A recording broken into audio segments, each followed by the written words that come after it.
Bonjour. Alors, dans cette vidéo, on va voir les outils de sélection et tu vas voir à quel point ça, c'est précieux quand on veut faire du montage photo en utilisant Photoshop Elements. Alors, je te montre tout de suite où se trouvent les outils de sélection. Ils sont ici au nombre de 4. Donc, le premier, c'est ce qu'on appelle le rectangle de sélection. Tu peux aussi modifier la forme si tu cliques à droite sur l'outil. Alors, tu peux soit avoir le rectangle ou l'ellipse. Ici, on va prendre le rectangle. Et ça te permet de sélectionner une partie de l'image vraiment carrée ou elliptique, dépendamment. Alors, si tu regardes ici, ça a quand même, ça a son utilité, je te dirais, mais ça peut être assez limité aussi dans ce que tu peux faire avec ça. Tu vois, ça me permet d'enlever une portion d'image, mais vraiment qui est grossière.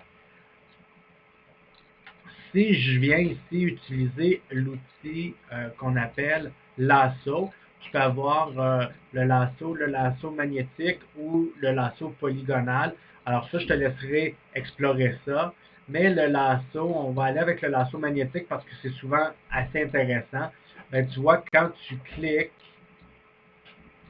il suit plus ou moins une ligne qui est donnée. Alors, je peux venir ici.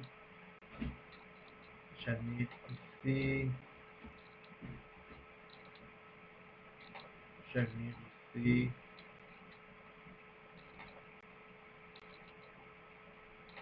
Alors, tu vois, qu'en assez peu de temps, j'ai réussi à sélectionner la tête du pingouin. Je pourrais le faire, j'imagine, pour tout le pingouin.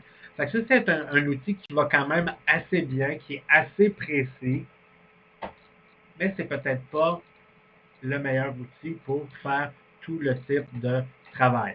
Il y a un autre outil qu'on appelle la baguette magique qui te permet de sélectionner une partie de l'image selon la couleur. Alors, pour te montrer vraiment comment ça fonctionne, on va le faire dans le soleil. Tu vois, si je viens placer ma baguette magique sur le orangé, ça va sélectionner tout ce qui était orangé dans l'image. Je peux faire de même pour le jaune. Donc, si je viens ici dans le jaune, tout ce qui est jaune dans une région donnée va être sélectionné. Alors ça peut aller assez bien. Par contre, quand on a un dégradé de couleur, tu vois, comme si je le fais sur le pingouin, oups, je n'étais pas dans la bonne partie de l'image, je n'ai pas bien sélectionné mon calque. Alors, si je le fais par exemple sur le pingouin, là, ça devient un peu plus compliqué. Tu vois, comme il y a un dégradé de couleur, c'est pas tellement efficace. Donc,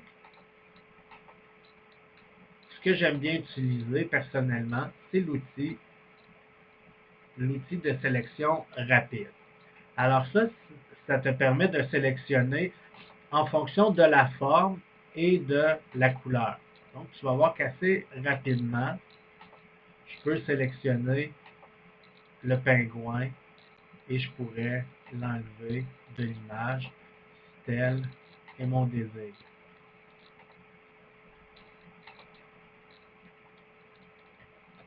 Alors, si tu vois, en quelques coups de baguette, je peux enlever le pingouin de l'image. Donc, ça va assez rapidement. C'est pas mal efficace. Et aussi, ça te permet, là, j'ai fait disparaître l'image, mais je veux te montrer peut-être d'autres choses que tu peux faire en sélectionnant une partie de l'image. Je te montrerai ça dans une prochaine vidéo. Alors, c'est tout pour le moment. À bientôt.